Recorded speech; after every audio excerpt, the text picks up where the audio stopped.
Se acabó un 2024. Se acabó un 2024 y este es el primer sermón del 2025, hermanos. Y yo deseo con todo mi corazón que en este primer sermón, hermanos, del año sea de aliento para cada uno de nosotros, para esta congregación. Y esta palabra que el Señor puso en mi corazón de esperanza, hermanos, no viene a decir que este 2025 va a ser mejor. Esta palabra que traigo hoy, hermanos, tampoco es para decirles que las noticias van a cambiar. ¿Cuántos muertos hay? ¿Cómo está el país? No les voy a decir que en este 2025 va a bajar el precio de la gasolina, que está carísima. No les vengo a decir, hermanos, que las cosas van a mejorar. No les voy a decir que la situación moral que existe actualmente en la humanidad va a mejorar. No, hermanos. No les vengo a decir eso. Hay deseos que uno le dice al hermano o a la hermana que abraza, feliz 2025, es un deseo personal.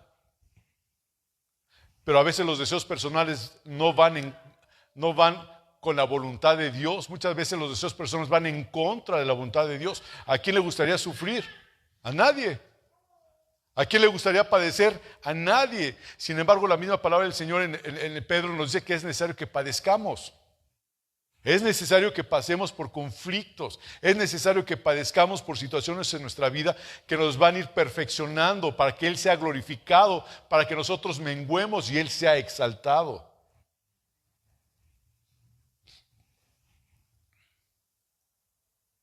¿Cuál será la voluntad de Dios para nuestra vida en este 2025? Hacemos planes.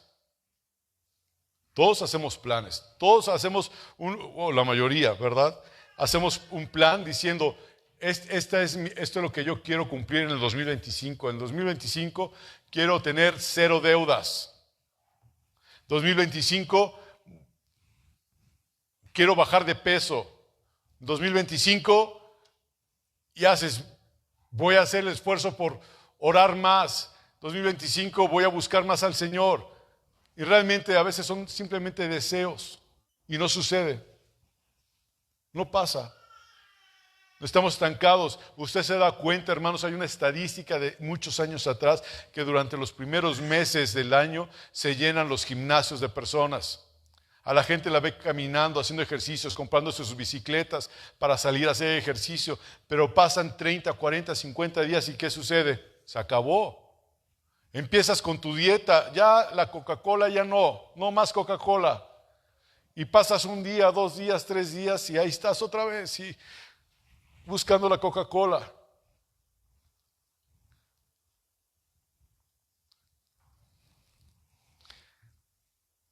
Proverbios 16:9, no lo busque. Si quiere apuntarlo, apúntelo. Pero ese proverbio dice de esta forma: el corazón del hombre piensa su camino. ¿Escucharon? El corazón del hombre, Carmen, piensa su camino. El corazón del hombre piensa qué es lo que va a hacer. El corazón del hombre se inclina hacia qué es lo mejor para mí. Es el corazón del hombre. Y ese mismo proverbio dice, mas Jehová endereza sus pasos. Muchas veces nosotros creemos que el camino correcto es hacia allá. Porque es una meta, es un propósito, no es nada malo aparentemente para nuestros ojos.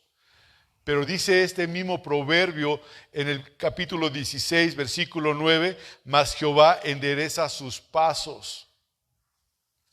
Hermanos, hoy lamentablemente la palabra que les voy a decir no es lo que mencioné anteriormente, que las cosas van a cambiar, que la corrupción va a menguar, que tendremos mejores políticos, que el precio de la gasolina y de la canasta básica van a bajar. No es cierto, no les voy a decir nada de eso, se los puedo decir.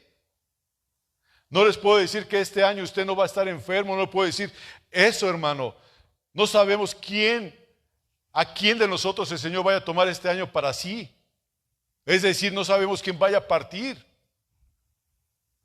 No lo sabemos. Sin embargo, hermanos, debemos estar preparados para el momento en que Dios tome nuestras vidas. Debemos estar conscientes de que el Señor nos puede tomar en cualquier momento, y en ese momento, en ese abrir y cerrar de ojos, ¿dónde vas a abrir tus ojos? Delante de Dios. Y Él te va a juzgar y te va a decir: buen siervo fiel, en lo poco fuiste fiel, en lo mucho te pondré. O te va a decir: apártate de mí, hacedor de maldad, nunca te conocí.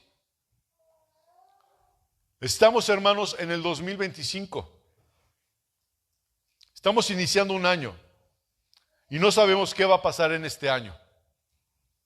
No tenemos ni la menor idea de lo que va a suceder, pero todo lo que va a suceder es para que Él sea glorificado, nada más. Pero tú tienes que estar dispuesto a que Él se glorifique en tu vida. Hermano, Dios ha puesto en mi corazón meses atrás ya, ¿sí?, el orar de una forma distinta, en una forma personal. Yo le he pedido al Señor: Señor, ayúdame. Señor, prepara mi corazón para lo que tú tengas para mi vida. Señor, prepárame para que lo que vaya a pasar, lo que vaya a venir a mi vida. En la vida de mi esposa, en la vida de mis hijas, en la vida de mi hermana, en la vida de mi madre, en la vida de la congregación. Prepara mi corazón para lo que tú tengas dispuesto. Y Dios va preparándonos, hermano. No debemos de tener miedo a nada, porque Dios está con nosotros, y como dice su palabra, todas las cosas nos ayudan para bien a aquellos que amamos a Jesucristo. Y si amamos a Jesucristo, tenemos que guardar sus mandamientos. ¿Amas a Jesús? ¿Realmente amas al Señor? A mí me impacta una oración que hizo un día mi padre y yo la escuché, y no estoy glorificando a mi padre, yo glorifico al Dios de mi padre, que es ahora mi Dios. Pero yo escuchaba una oración que me llamó mucho la atención y pensé: es cierto eso. Porque ¿cuántas veces le decimos a Dios: Señor, te amo? ¿Cuántas veces le decimos: Señor, te necesito? ¿Cuántas veces le dice: Señor, te amo mucho, Señor? Te amo, Señor, te amo, te amo, te amo. Y yo escuchaba que decía mi padre, decía: Señor, ¿realmente sientes que te amo?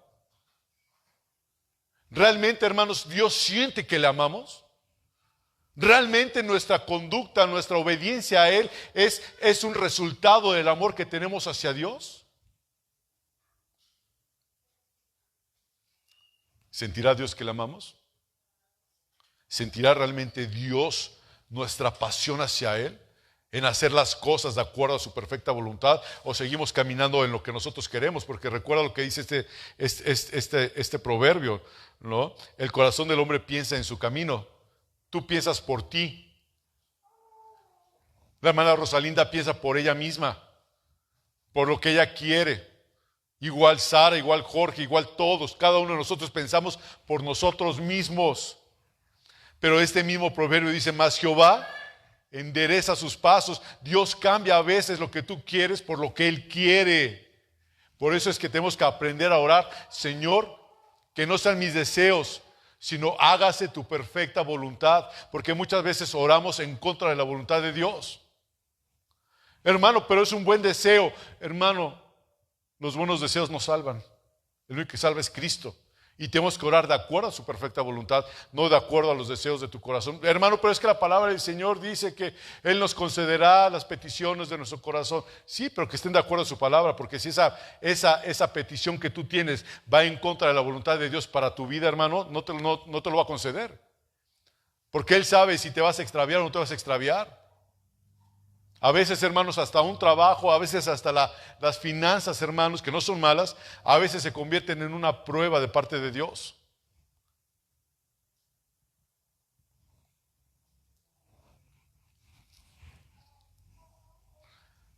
Si vamos a la palabra del Señor y vemos lo que está pasando a nuestro alrededor, hermanos, podemos ver cómo la gente se ha ido apartando cada día más de Dios, incluyendo las naciones.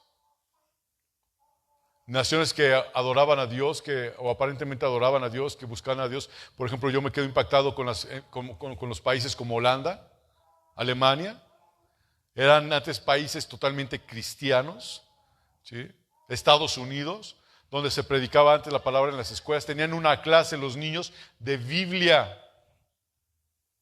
¿Cómo han salido esas clases de Biblia? Y ahora ya no se predica eso, ahora se les permite a los niños hacer lo que quieren. Y eso me lleva a pensar a mí en la ideología de la familia Montessori. ¿Se han escuchado de esas escuelas Montessori?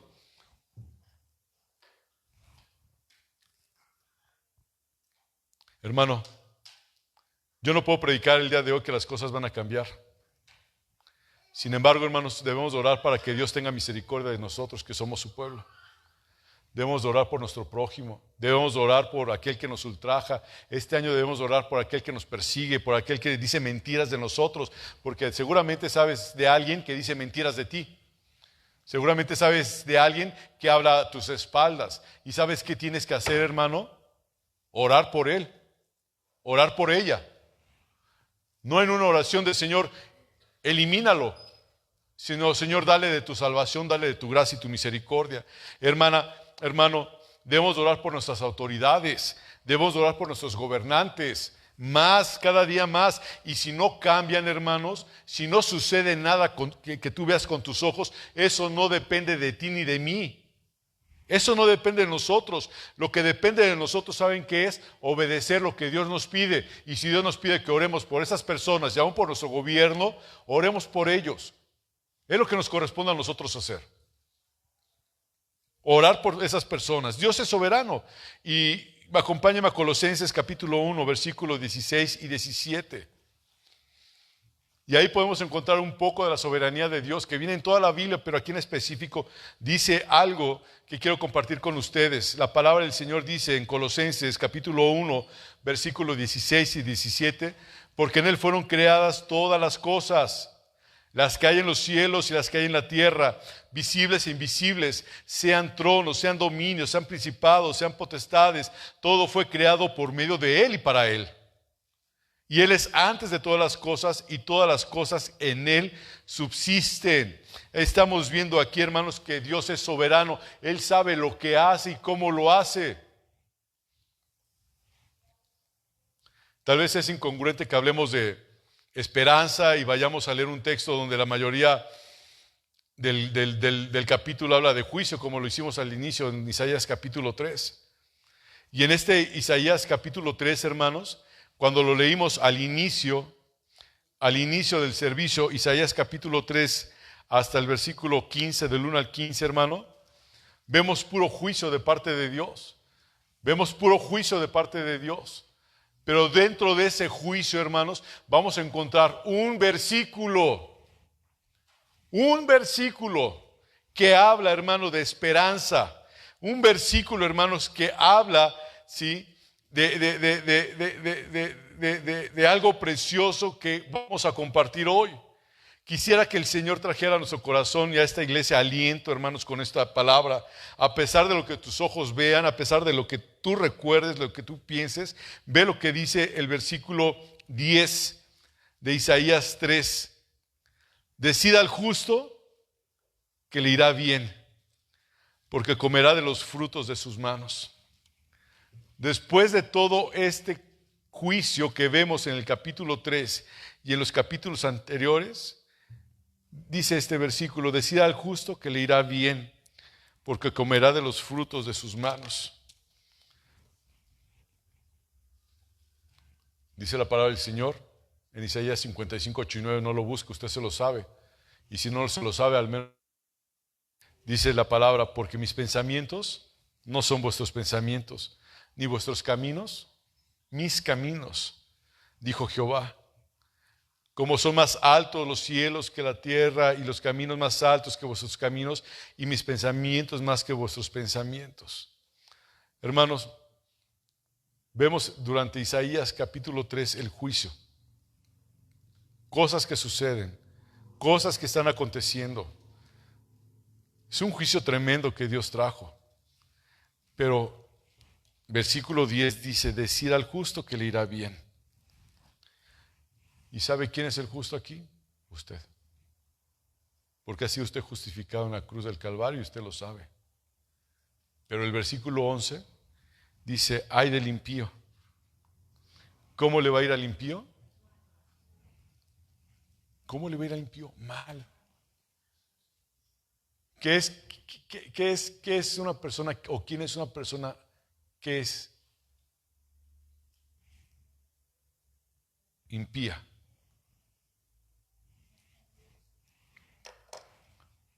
¿Que no está en Dios? ¿Qué más, hermanos? ¿Qué puede ser una persona impía? Que practica la maldad. Una persona impía aún es una persona que conoce lo que es bueno y hace lo malo. Dentro del pueblo de Dios, y usted sabe que la palabra fue dirigida al pueblo de Dios, hay gente piadosa y hay gente impía.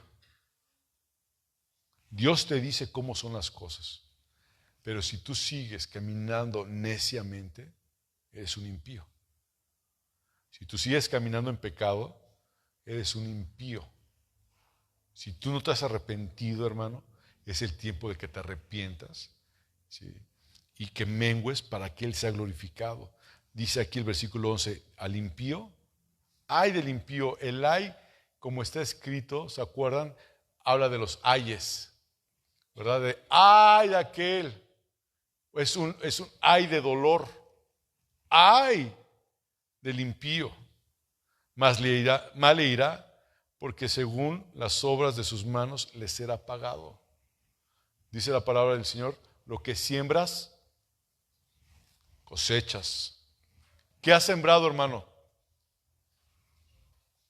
¿Has sembrado odio? ¿Has sembrado negatividad? ¿Has sembrado chismes? ¿Qué vas a cosechar? Eso. ¿Y sabes qué es lo peor? Algo que alguien una vez me dijo, no es solamente que coseches eso.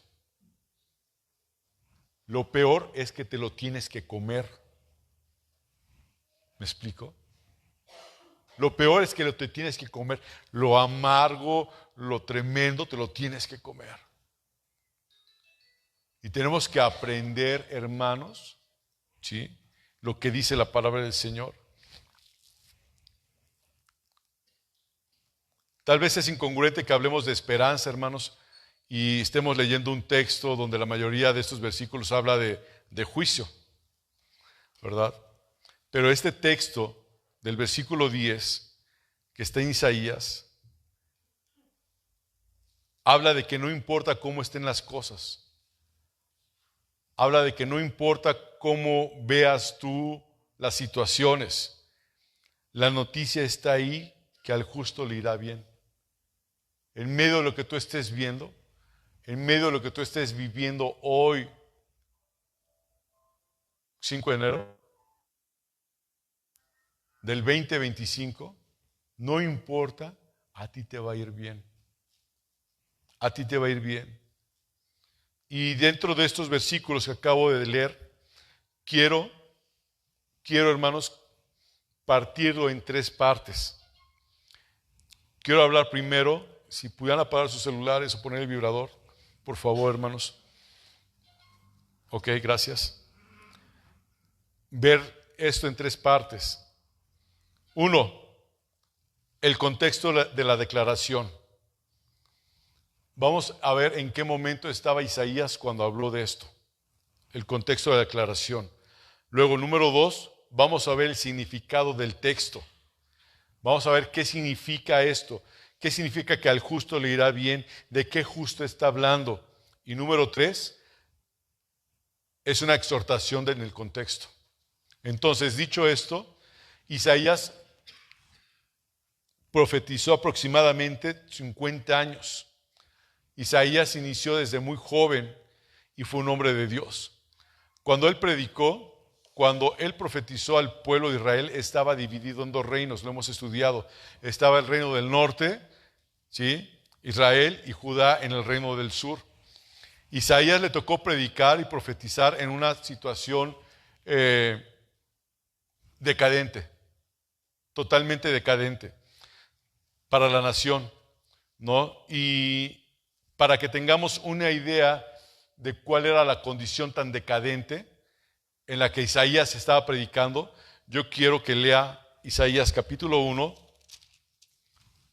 versículo del 1 al 6, y usted va a ver ahí el contexto y va a ver en qué condición estaba el pueblo cuando Isaías fue llamado a predicar.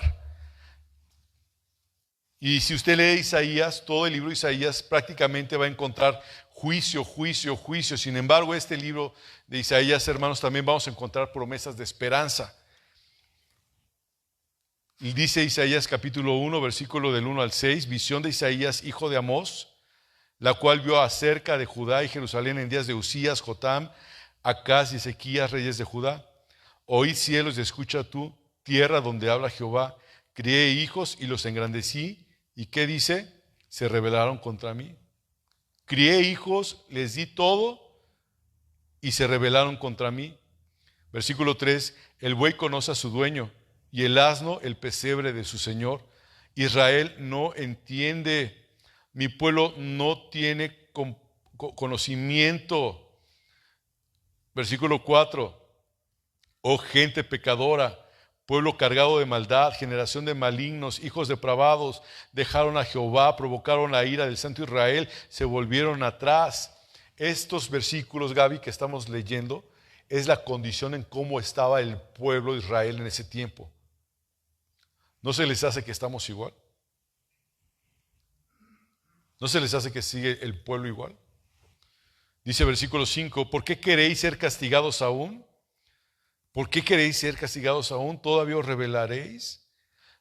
Toda cabeza está enferma y todo corazón doliente, desde la planta del pie hasta la cabeza. No hay en él cosa sana, sino herida, hinchazón y podrida llaga.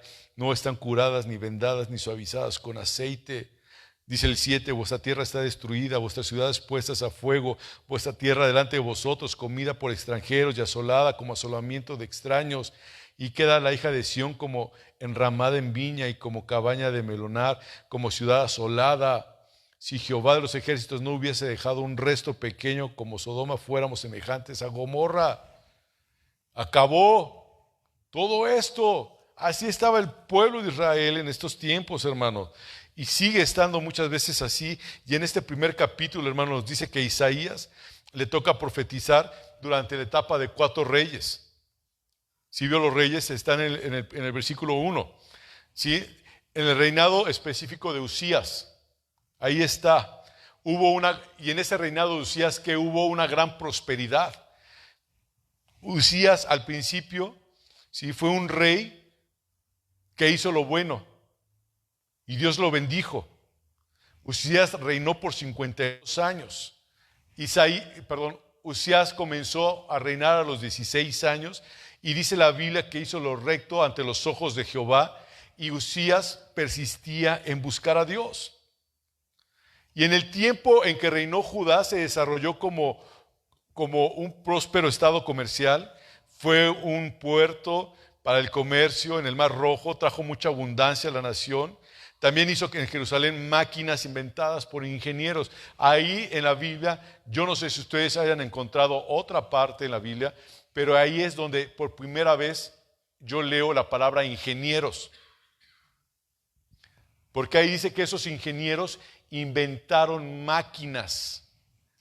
Vamos a buscarlo y para que vean cómo estuvo el reinado de Usías. Estamos viendo, hermanos, en sí lo que es el contexto, ¿verdad? De lo que estamos estudiando. Dice 2 Crónicas capítulo 26.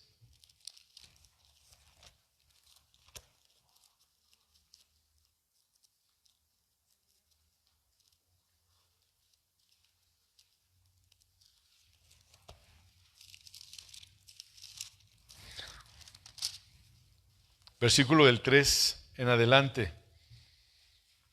Dice 2 Crónicas 26.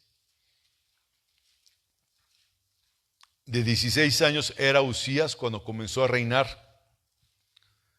Y 52 años reinó en Jerusalén. El nombre de su madre fue Jecolías de Jerusalén. El versículo 4 se refiere a Usías.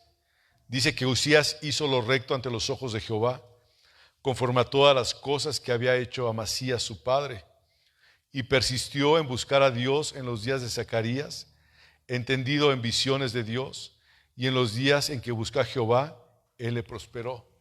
¿Qué hizo este hombre? En los días que buscó a Jehová, le prosperó. Y luego versículo 6 dice, y salió y peleó contra los filisteos y rompió el muro de Gad y el muro de Jabnía y el muro de Asdod y edificó ciudades en Asdod y en la tierra de los filisteos. Dios le dio ayuda contra los filisteos y contra los árabes que habitaban en Gur-Baal y contra los amonitas.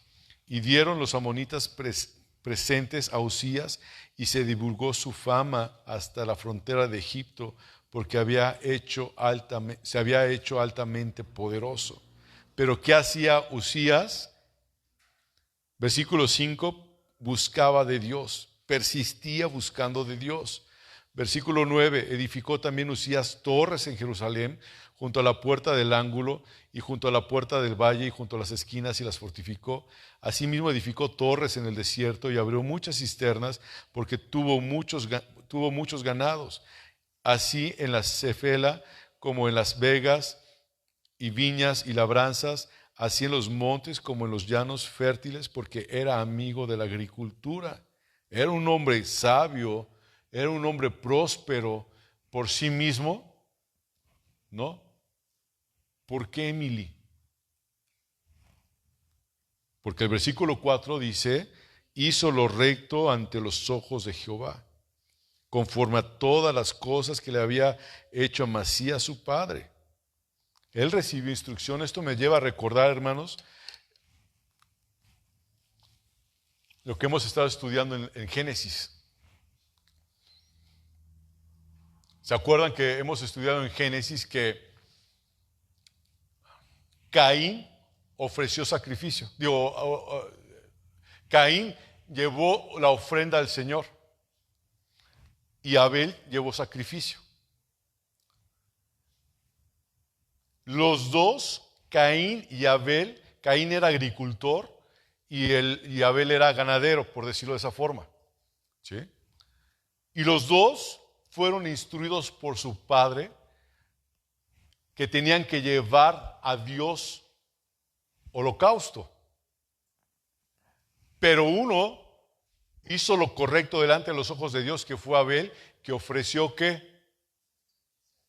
Sacrificio. Y Caín, ¿qué hizo? ¿Qué ofrendó? ¿Y cuál era la instrucción de parte de Dios? Sacrificio. Nunca dijo Dios que llevara frutos de la tierra, sino que llevara sacrificio, tenía que haber derramamiento de sangre. Y Caín hizo lo que él quiso. Y eso nos lleva a otro punto que no vamos a tocar hoy, que ya lo hemos visto durante los viernes. Así empiezan los falsos maestros. Hacer o buscar otra forma para llegar a Dios, cuando solamente hay una forma de llegarse a Dios. Cuando usted ve aquí que estaba haciendo este hombre Uzías, dice que hizo lo que su padre le había enseñado. Dice el versículo 4, conforme a todas las cosas que había hecho Amasías su padre, y persistió en buscar a Dios en los días de Zacarías. Él fue instruido, fue enseñado. Y dice el versículo 10, asimismo edificó torres en el desierto y abrió muchas cisternas. A ver, ¿dónde edificó torres? ¿Y dónde abrió cisternas? Usted sabe que Israel, el estado de Israel, está ubicado en un desierto. ¿Sí lo sabe? Bueno, si no lo sabía, ahora lo sabe. Y ese desierto, los ingenieros israelitas hicieron un sistema de riego, ¿sí? Que tienen el mejor sistema de riego de todo el mundo en medio del desierto. ¿Cómo es esto posible? Solamente la gracia y la sabiduría que Dios les ha dado a ese pueblo.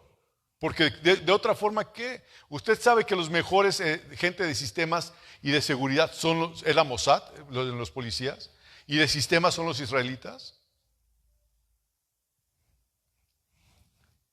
Y aquí dice que Uzías edificó torres en Jerusalén, ¿sí? Y también edificó cisternas, porque tenía mucho ganado. Así dice el versículo 10, a la mitad del versículo vamos, así en la Cefela como en las vegas, en las viñas, labranzas, así en los montes como los llanos fértiles, porque era amigo de la agricultura. ¿Ustedes creen que una persona sin estudios puede hacer esto? Solamente la sabiduría de Dios que le puede guiar qué es lo que tiene que hacer y cómo lo tiene que hacer. Dice el versículo 11, Tuvo también Uzías un ejército de guerreros, los cuales salían a la guerra en divisiones, de acuerdo a la lista hecha por mano de Jehiel, escriba, y de Maasías, gobernador, y de Ananías, uno de los jefes del rey. Todo el número de los jefes de familia valientes esforzados eran 2,600.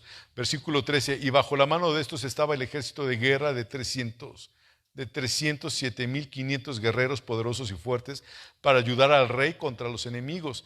Y Uzías preparó para todo el ejército escudos, lanzas, yelmos, cozoletes, arcos y ondas para tirar piedras, e hizo en Jerusalén máquinas inventadas por ingenieros para que estuviesen en las torres y en los baluartes para arrojar saetas y grandes piedras, y su fama se extendió lejos porque fue ayudado maravillosamente hasta hacerse poderoso. ¿Y quién fue su ayuda?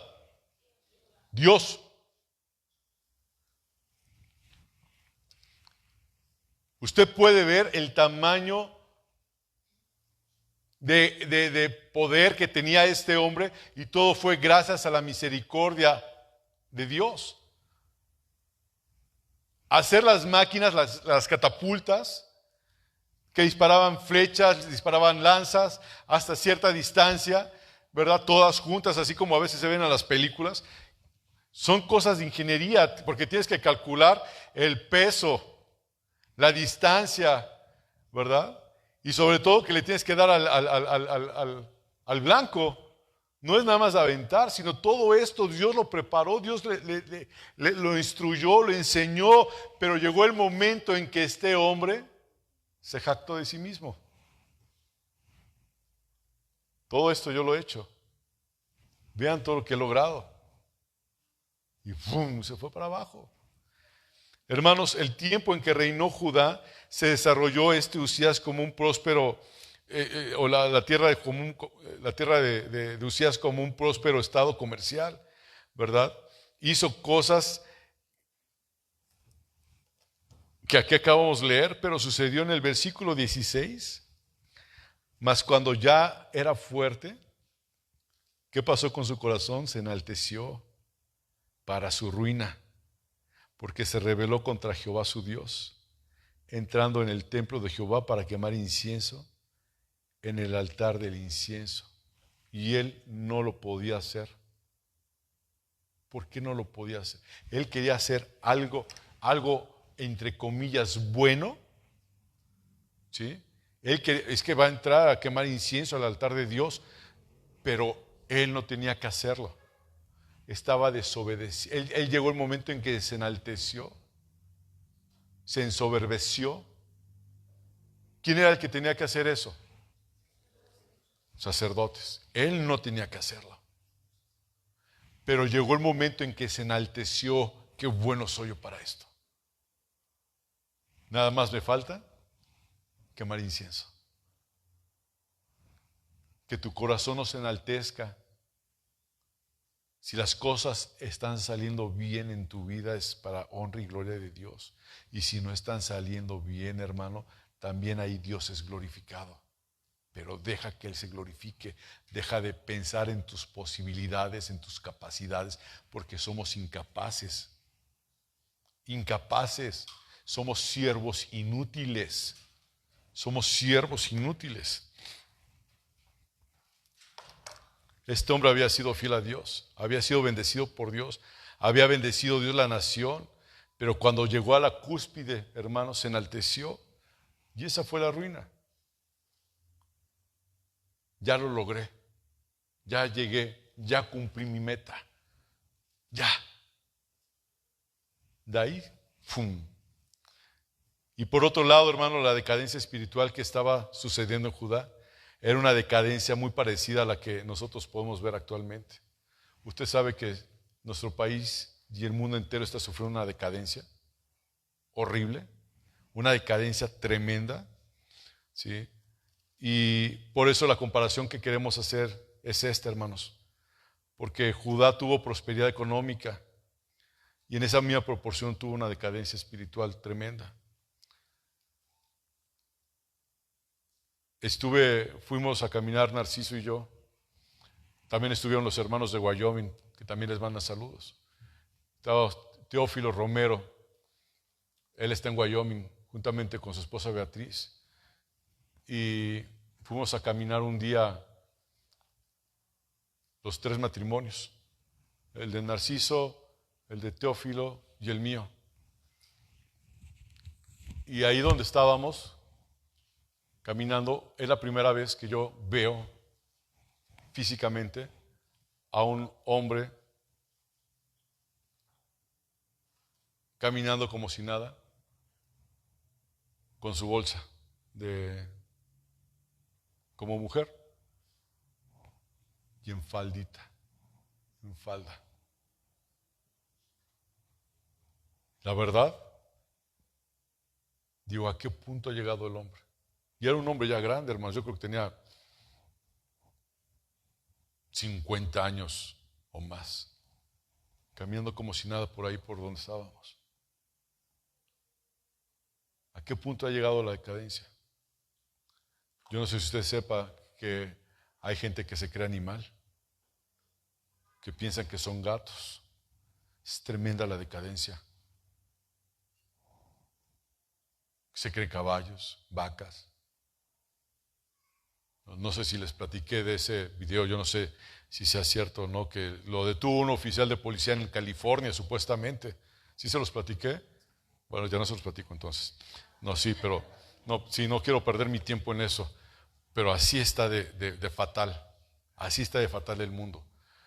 En nuestras escuelas a los niños creo que se les va a permitir ya llevar faldas, ¿no? En algunas escuelas. No sé cómo esté. Si el niño quiere llevar falda, que lleve falda. ¿Tú te imaginas eso, Eduardo, en tus tiempos? ¿Había en tus tiempos eso? ¿No? ¿En los tuyos? Tampoco. ¿Qué les hacías a los que se veían así medios afeminados? Les hacías bullying. Y ahora ni siquiera les puedes decir nada. No te puedes acercar a ellos. Yo trabajé en un banco, hermanos, en el 2016, y dentro de las políticas del banco donde trabajé, que me estaban enseñando, me decían que si una persona se presentaba vestida de mujer, yo tenía que respetar ¿su qué? Su apariencia. O sea, yo tenía que referirme a ella como señora. Es lo que me enseñaron a mí en ese banco, ¿verdad? Y a mí sí me hacía ruido, se lo platicaba yo a mi padre, está pasando esto. Pero ahora se ve todos los días, hermano. Y es una minoría. El mundo está en decadencia. ¿Y qué estamos haciendo nosotros como cristianos, hermanos? Nos estamos nada más hacia adentro. Hay una implosión cuando debe haber una explosión. ¿Qué le decimos a la gente? Predicamos el Evangelio. El último sermón que estuve aquí, hermanos, les dimos folletos. Los repartió, no me conteste. Hoy los tiene guardados. Lleve el Evangelio, hermano, a la gente. Reparta folletos. Hable de Cristo. La venida del Señor está pronta. ¿Sus vecinos saben que usted es cristiano? ¿Sus compañeros de trabajo saben que es su familia? ¿Cómo vive usted, hermano? Y vemos que en este momento la prosperidad económica que había, también había una aparte de la prosperidad económica, vino una decadencia espiritual. Y cuando nosotros saludamos a una persona de Año Nuevo, hermanos, siempre se le desea prosperidad. ¿Qué te dicen, hermano? Que tengas un bendecido 2025, que seas próspero. Te dicen próspero Año Nuevo, que tengas salud, que tengas amor, que te vaya bien.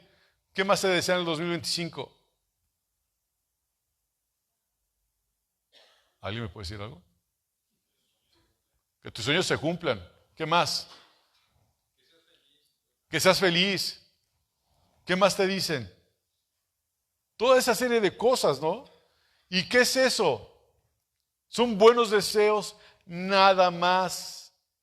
Pero eso no significa que sea la voluntad de Dios. Yo jamás creí que en el 2021, después de que me desearon las amistades, que sea un año precioso para ti, que tengas salud y bienestar y que sea próspero y que se cumplan tus sueños. Fue un año 2021 para mí, fue difícil. En el Señor salimos más que vencedores. Por lo que se vino el 2021 en mi casa, ¿no? De la enfermedad de mi padre, su muerte, etcétera, etcétera. Y luego viene el 2022, que también fue un año muy complicado para mí y mi familia, ¿sí? porque se vienen las enfermedades de dos de nuestras queridas hermanas de cáncer, ¿verdad? Luego se viene el fallecimiento de nuestro hermano Alex. Enseguida, a los 15 días o menos de 15 días, el fallecimiento de mi suegro. Luego, a los 15 días, el fallecimiento de esta niña Sofía. Fue un año complicado. Pero y luego se vino el fallecimiento de la tía de mi esposo, una tía, ¿cómo se llama? Su tía, vaya, ¿verdad? Un tío también. Estuvimos en menos de 4 meses como en 6 funerales, 7 funerales de gente cercana a nosotros. Pero en el inicio te desean feliz año, que sea un año lleno de felicidad. ¿Falleció tu papá? ¿Y piensas tú, va a ser un año feliz este? Yo al final del día recuento que el año 2021 fue un año de bendición para mi vida. Y no lo digo porque ya haya pasado, sino porque el Señor te va enseñando, te va mostrando cosas. Porque si no hubiera pasado todo lo que sucedió en el 2021, hermanos, créanme que yo no hubiera conocido a Dios como lo conozco ahora. Todo lo que pasó en el 2022, que vino a fortalecer mi vida de una forma increíble, que si no fuera por el Señor no estaría yo aquí, hermanos. 2023, 2024, 2023, mi madre le detectan cáncer, ustedes lo saben. ¿Y ahora qué sigue, Señor? Pero ¿saben qué? En todo Dios se gloría y se manifiesta, y todo es para que nosotros estemos fuertes en Él. Por eso les decía, yo oro al Señor, le digo, Señor, que realmente me prepares para lo que viene, Señor. Prepárame para lo que viene, Señor. Yo no sé qué sucede, no sé qué va a pasar, Señor. Yo no sé, Padre, si yo voy a partir, Dios. Yo no sé si voy a partir en el 2025, hermanos. Yo no sé si mi esposa va a partir en el 2025. Yo no sé si alguna de mis 3 hijas vaya a partir en el 2025. Pero le digo, Señor, prepárame para lo que haya de venir. Y prepara a mi esposa y a mis hijas para lo que venga. Yo no sé si Dios se lleva a mi madre, a mi hermano o a alguno de ustedes. Yo le digo, Señor, prepárame para lo que haya de venir, porque en todo Dios se glorifica. En todo y por todo, para Él es la honra y la gloria, hermanos. Yo no sé qué tengamos que pasar en el 2025, pero una cosa sí me queda muy clara, lo que dice aquí la porción de la Escritura, que en el versículo de Isaías 3, decida al justo que este año le irá bien. Este año te va a ir bien. Y no como tú quieres, no como tú piensas, sino este año te va a ir bien porque tú eres justo y Dios sabe qué es lo que Él tiene para tu vida, Eduardo. Él sabe lo que tiene para cada uno de nosotros. Y tienes que pasar por problemas, tienes que pasarlos. Tienes que pasarlos, tienes que salir avante. Hermanos, no voy a terminar hoy, lo lamento mucho, pero me voy a brincar. Vamos a continuar el próximo domingo, pero quiero llevarlos a una porción de la Escritura que vimos hoy en la mañana con los hermanos que vienen a la Santa Cena. Nada más que me dejen encontrarla, se las digo dónde está. Vimos Éxodo, ¿se acuerdan? Éxodo capítulo 14. Quiero compartir, no tenía esto en mi sermón de ahorita, pero quiero compartirles con ustedes, a toda la congregación, esto. Y con esto quiero terminar, hermanos. Con esto quiero terminar hoy y continúo el domingo que viene. Primeramente Dios. ¿Ya tienen el libro de Éxodo capítulo 14? Dice, habló Jehová a Moisés diciendo, lo que yo les decía a los hermanos hace rato, a los que estuvieron aquí en la Santa Cena, hermanos, y los que estuvieron en la Santa Cena, vuélvanlo a escuchar, porque necesitamos volverlo a escuchar. ¿Qué está haciendo Dios en el primer versículo? Dios está dando instrucciones. ¿Sí lo pueden ver? Dice versículo 2, di a los hijos de Israel que den vuelta y acampen delante de Pi-Hahirot, entre Migdol y el mar hacia Baal-Zephón, delante de él acamparéis junto al mar. Ese lugar, hermanos, ese lugar donde Dios les dio la instrucción que tenían que acampar, era un lugar cerrado. ¿Sí? Era un lugar, hermanos, que estaba rodeado de montañas, totalmente rodeado de montañas, y lo único que había al frente era el mar. Entonces, cuando Dios les da la instrucción que vayan a ese lugar, ¿sí? Hagan de cuenta que estaban encerrados, no pueden ir para ningún otro lado. Dios los había sacado de Egipto, ¿se acuerdan? Que Dios los sacó de Egipto y los envió a ese lugar. Y la gente más adelante en ese mismo capítulo empieza a decir, pero si estábamos bien allá, allá teníamos donde nos sepultaras, ¿a qué nos trajiste? Si vienen los caballos, vienen los jinetes, viene Egipto persiguiéndonos, vienen los carros de Faraón persiguiéndonos, ¿para qué nos trajiste aquí, Moisés? Pero Moisés siguió la instrucción que Dios le había dado, que los llevara a ese lugar en específico. Y si usted sigue leyendo los siguientes versículos, ya los hijos de Israel que den vuelta, ya lo leímos, versículo 3, porque Faraón dirá a los hijos de Israel, encerrados están en la tierra y el desierto los ha encerrado. Ahí lo dice. ¿Cómo estaban esos hijos? No tenían para dónde salir, Yair. Estaban atrapados. Es lo que decía el Faraón. Y luego dice Dios, aparte de que Dios los llevó a ese punto, hermanos, aparte de que estaban ahí encerrados, aparentemente acorralados, Carmen Morales Carrión, a pesar que estaban ahí, sucede algo. Yo endureceré el corazón de Faraón para que lo siga. Están obedeciendo a Dios. Y a pesar de que están obedeciendo a Dios, ahora Dios va a endurecer el corazón de Faraón para que Faraón, ¿qué haga? Vaya encima de ellos para que los siga.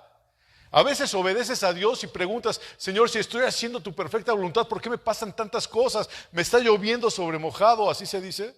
¿Sí? Me está lloviendo sobre mojado, Señor, y ya, Señor, y ya no puedo, y ya no aguanto. Ayúdame, Señor, ayúdame. Pero Dios tiene un propósito para nuestras vidas en este 2025, hermanos.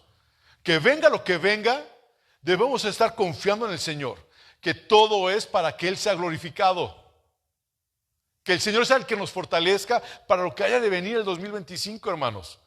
Que el Señor nos dé la paz ante todo momento, aunque nos veamos acorralados, aunque no veamos la salida, que sepamos que si Dios nos ha llevado a ese punto, es para que Él sea glorificado y no para que nosotros digamos, qué buenos somos para esto.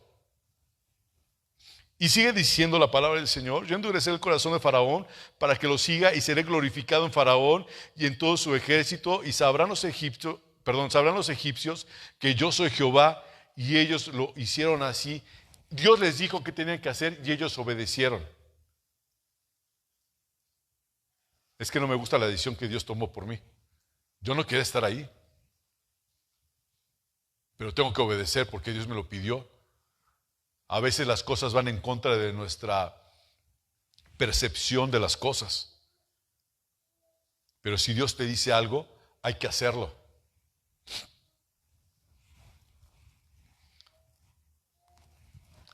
Viajamos para Arkansas.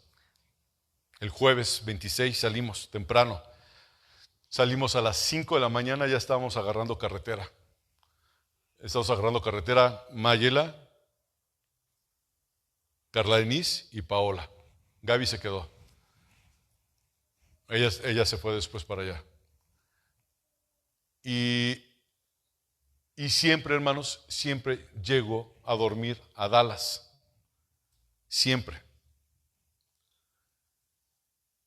Y esa vez iba yo platicando con Carlita porque ella es la copiloto. Y le dije, ¿le damos más para adelante? Y me dice, sí, vamos a darle. Vamos a pasar Dallas. Y pasamos Dallas. ¿Y a dónde nos vamos a quedar, papá? No sé, pues en un pueblito más para allá nos quedamos. Porque Dallas es muy complicado, hay mucho tráfico, etcétera. Y es la primera vez que no pasamos, pernoctamos en Dallas. Y le damos más, hija, vamos a darle más. Y le dimos. Y luego, ¿ya estás cansada, hija? Sí, ya estoy cansada. Ok. Mayela, ¿estás cansada? Sí. Paola ni le pregunté porque iba dormida, ¿no? Y nos estacionamos. Nos metimos al hotel. Hicimos lo que teníamos que hacer. Sacar las maletas y demás, ¿no? Y el otro día temprano, ¿saben qué? nos vamos tempranito, porque hay que seguirle, porque tengo que llegar allá a ministrar a las 7 que empieza el servicio. Entonces, mi idea era irme, me queda un lugar que está a 3 horas más o menos de Warren, o sea, cerquita. Agarré el carro y nos fuimos. ¡Fum! Y yo creo que pasó como una hora más o menos del trayecto y se descompone la camioneta. Era una camioneta rentada, renté una camioneta. Y se le empiezan a prender foquitos y pip, pip, pip, está a punto de explotar, pip, pip, pip, ¿no? Y se le prendieron los foquitos y yo dije, Dios, ¿y ahora qué va a pasar?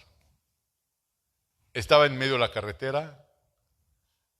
Los camiones, ahí los carros van a una velocidad de 140 kilómetros por hora todos, o sea, todos van súper rápidos, manejan muy bien las personas allá, no digo que ustedes no, ¿verdad?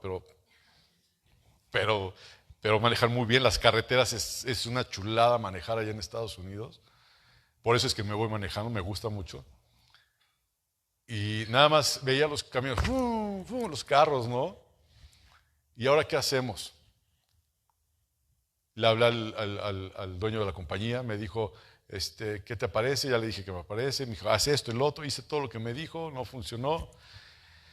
Y luego me habló Narciso, ¿qué pasó, Jorge? ¿Dónde vienes? ¿No? Pues la preocupación, ¿no? de Narciso.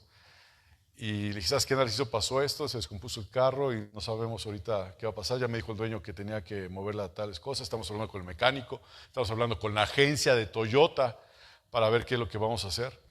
Y me dice, yo no sé qué tan lejos estés, pero búscate un AutoZone. Y y le empecé a dar la camioneta y no avanzaba. Nos sacamos una gasolinera y luego dije, no, tengo que salir de aquí. Buscamos en el GPS un AutoZone y otro rato llegamos al AutoZone, pero la camioneta no avanzaba, hermanos. Nada. Llegamos al AutoZone y me dice la señorita que está mal, quién sabe qué del motor. Otra no recuerdo qué me dijo. Cuando me dijo eso, dije, van a tener que destapar el motor, se tornó el motor. Dije, bueno, Dios, pues, ¿qué hago? Una de las cosas, hermanos, que les doy testimonio es de que no me estresé. No me inurreté en ningún momento. Estuvo en paz. Y luego me dice la señorita que le pregunté que si conocía un mecánico y me dice, déjeme le hablo a una persona que conocemos. Y le habló al mecánico y le dijo, no puedo atenderlo, estoy muy ocupado. Y luego le habló a otro mecánico y me dijo, ahorita viene para acá el mecánico. Yo hace muchos años tuve una mala experiencia con mecánicos en Houston, en Estados Unidos. Y una vez pensé, otra mala experiencia, seguramente viene en camino, ¿no? Pero que sea lo que Dios quiera. O sea, yo estaba en paz. Y lo digo delante de mi esposa porque me conoce, ¿no? Estaba en paz, estaba tranquilo. Y que se baja de su carro el mecánico, de su Camaro amarillo. Y yo dije, y nada más cuando vi que era el carro del mecánico, dije, este cuate me va a sacar los 2 ojos y el poco pelo que tengo, ¿no? Y ya se acercó y ya lo vio el carro y empezamos a ver qué tenía el carro, etcétera, etcétera.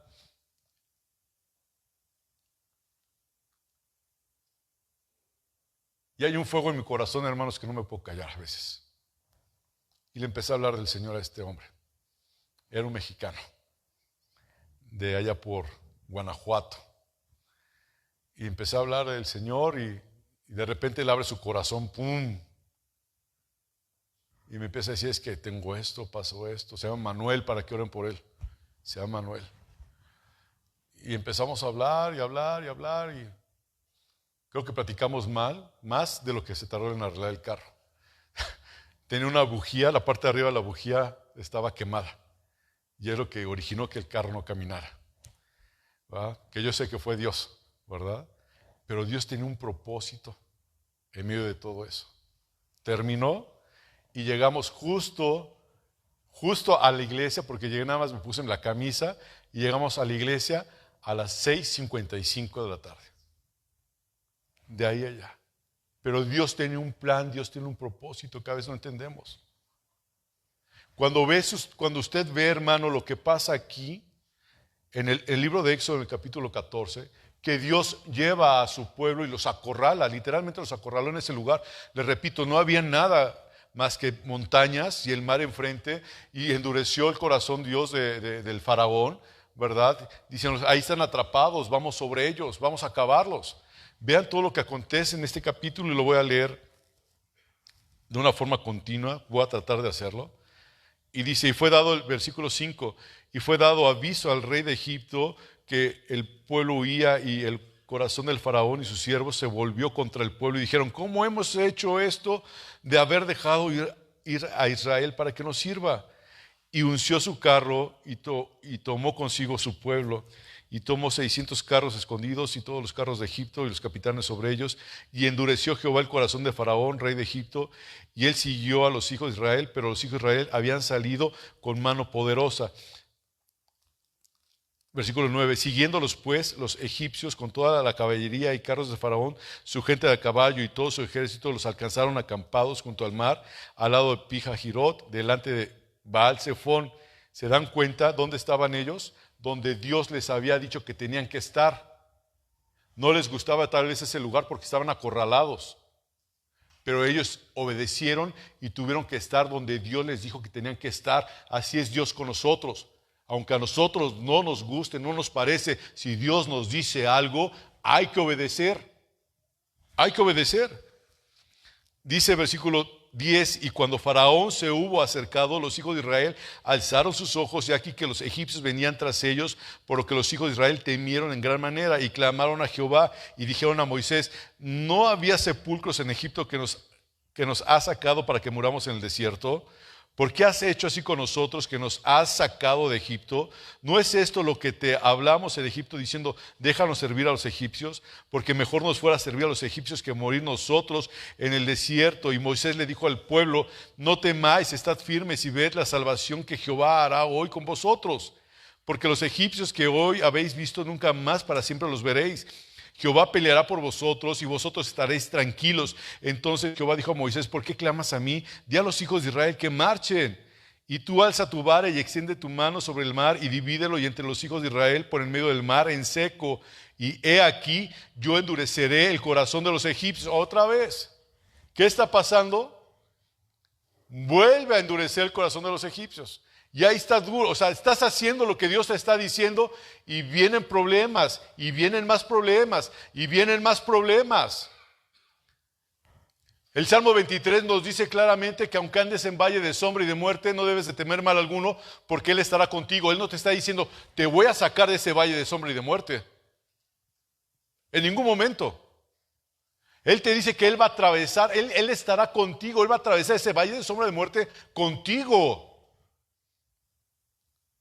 El falso evangelio te dice que Él te va a sacar del problema. Señor, por favor, y la gente ora y dice, Señor, por favor, sácalo de este problema. Señor, haz esto, Señor, haz el otro. Y luego la gente, como en el libro de Ezequiel, profetizan cosas que son buenos deseos, pero no son de Dios. La Biblia no nos dice que nos va a quitar los problemas el Señor. No nos dice el Señor que no vamos a pasar por angustia. No nos dice que no vamos a pasar por enfermedad. Vamos a pasar por eso y tal vez cosas peores, pero lo mejor de todo es que Él está con nosotros. Y tenemos que creerlo. Que Él está con nosotros. En el 2025 Dios va a estar con nosotros, hermanos. Yo lo creo. Yo lo creo. Porque nada más pensamos en las cosas bellas, en las cosas bonitas.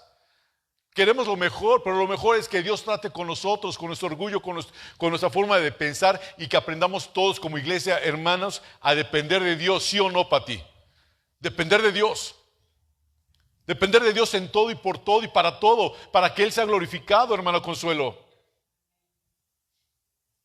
¿Nosotros qué tenemos de bueno, Boni? Lo leímos en Isaías 1. Nada.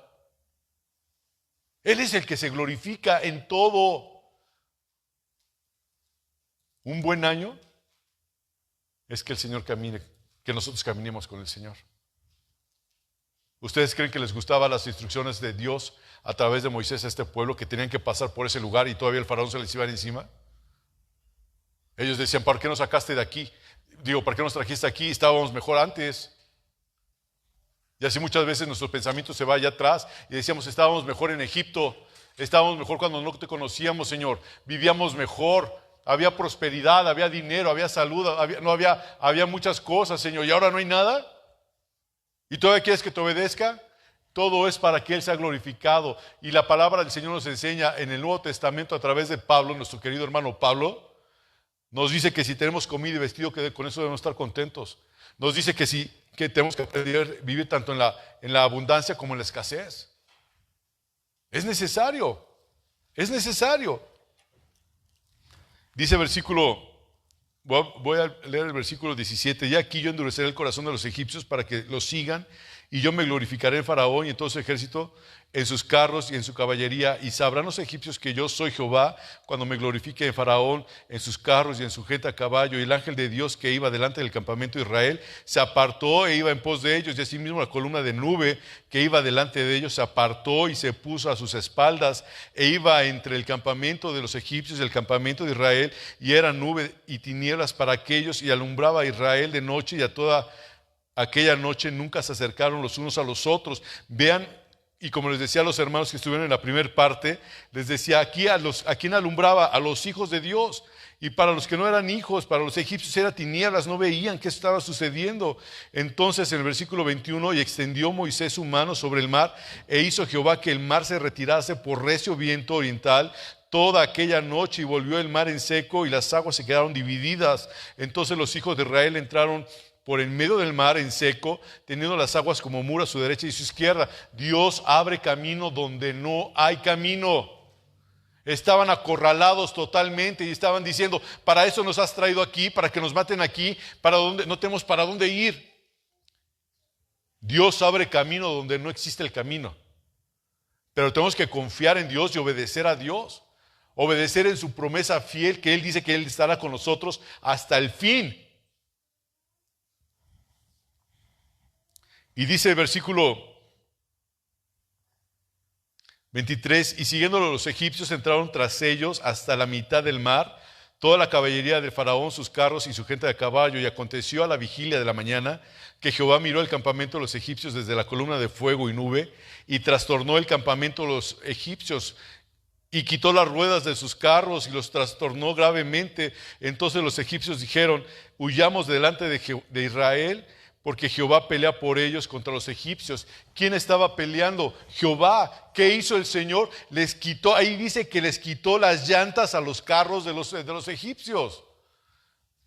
Los trastornó, dijeron, ¿qué está pasando? ¿Qué está sucediendo? Alguien está peleando por ellos. Y es quien lleva nuestras batallas, el Señor. Es quien, nosotros somos más que vencedores en Cristo, hermanos.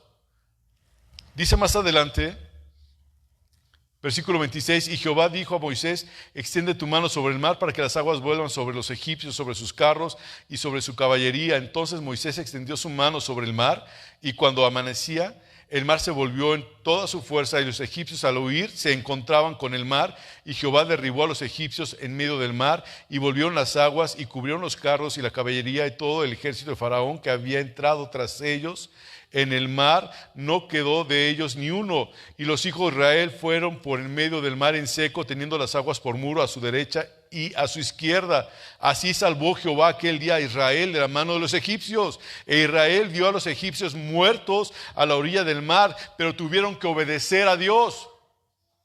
Si ellos no hubieran obedecido, si hubieran ido por otro lado, ¿qué hubiera pasado? Hubieran sido muertos, hubieran sido apresados otra vez.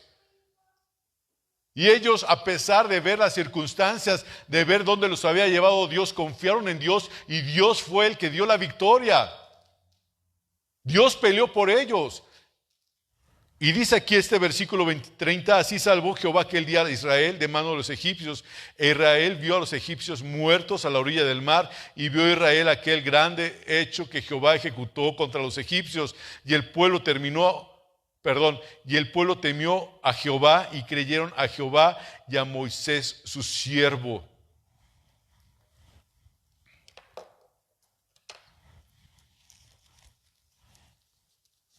Cuando pasan dificultades, uno no entiende los nos del Señor.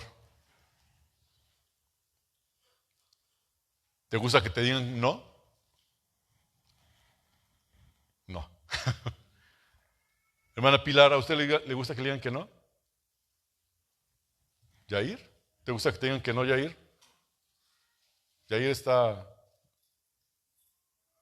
¿Sí o no? Yair, ¿a ti te gusta que te digan que no? Pues no.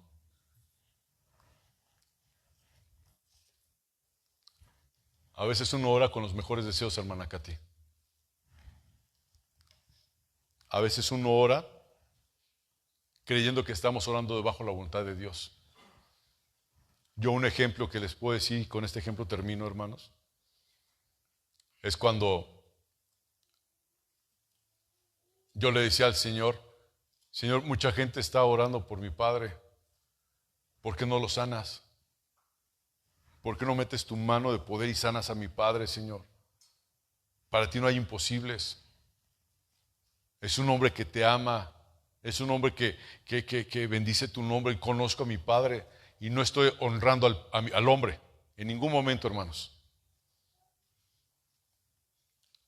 Y cuando recibes el no de parte del Señor, porque le dije, Señor, ¿qué está pasando? ¿Por qué no escuchas mi oración? Yo le decía, ¿por qué no escuchas mi oración, Señor? Y el Señor me dijo, sí he escuchado tu oración. Tú hace tiempo me habías pedido que te preparara para lo que había de venir. Y te he preparado. Y es el tiempo. A veces no nos gustan las respuestas de parte de Dios, hermanos. A veces es difícil recibir un no de Dios. A veces es difícil recibir que por ese camino no tienes que ir, sino es por otro que a ti no te gusta. Pero es necesario para nuestra vida espiritual. Les repito, no he terminado. Me falta más de la mitad y continuamos el próximo domingo. Pero les repito, hermanos, el 2025, que realmente todos aprendamos a caminar debajo de la voluntad de Dios. ¿Qué les puedo desear? Que anhelemos todos la presencia de Dios en nuestra vida. Porque estando Él con nosotros, ¿quién contra nosotros? Ese es mi deseo. Para mi vida, la de mi familia y para ustedes. Lo mismo que quiero yo para mi familia, lo quiero para ustedes. Que Dios se manifieste en esta congregación. Que este año, hermano, 2025, sea un año lleno de la presencia de Dios para cada uno de nosotros. Que podamos ver a Dios en cada paso que demos. Que aprendamos a depender de Dios. Porque solamente así salimos más que vencedores, aunque a ti no te parezca. Padre, delante de ti, Señor, estoy juntamente con mis hermanos en esta tarde ya, Dios. Padre, es el primer domingo del año y tú lo sabes, Dios. 5 de enero, Dios, 2025. Padre, tu palabra, Señor, ha sido expuesta, Señor. Y te ruego que pongas tú en mi boca trompeta, Señor, para predicar tu palabra, no a la gente, sino a mí mismo, Dios. Porque yo necesito tu palabra, necesito fortaleza tuya, necesito guianza tuya, necesito de ti, Señor. Como nunca, Señor, necesito de ti, Señor. Padre, que este 2025 que iniciamos, Señor, con este primer domingo, Padre, sea un año, Padre, en donde podamos ver tu gloria y tu poder, Señor, reflejado en nuestras vidas. Que podamos vivir, Dios, Padre Dios, tu poder, Señor, que podamos vivir tu amor, que podamos conocerte y no, Señor, de oídas, Padre, sino vivencialmente, Dios. Podamos ver tu mano, Señor. Podamos ver, Señor mío, Padre, tus caricias, podemos sentir tus caricias, podemos sentir tu guianza, podemos sentir tu consuelo, podamos sentirte a ti en todo, bendito Dios. Fortalece nuestras vidas, guíanos, Señor. Padre, y sabemos que somos más que vencedores en ti, Jesucristo, y te doy gracias. Te ruego, Dios, que fortalezca, Señor mío, la vida de los que estamos aquí presentes, Señor. Que tengas misericordia, Padre, de aquellos que están fuera de la ciudad todavía, Señor. Que tú los traigas con bien, Señor, aquí a este lugar de residencia Saltillo, Señor. Padre, y te doy gracias por mis hermanos. Vamos a partir de este lugar. Ve con cada uno de nosotros, Señor. Padre, y si en mi oración, Señor, en esta tarde he dicho algo que no es tu voluntad, perdóname, Señor. y haz tu voluntad en cada uno de nosotros. Te lo ruego en el nombre de Jesucristo, Padre. Amén, Señor.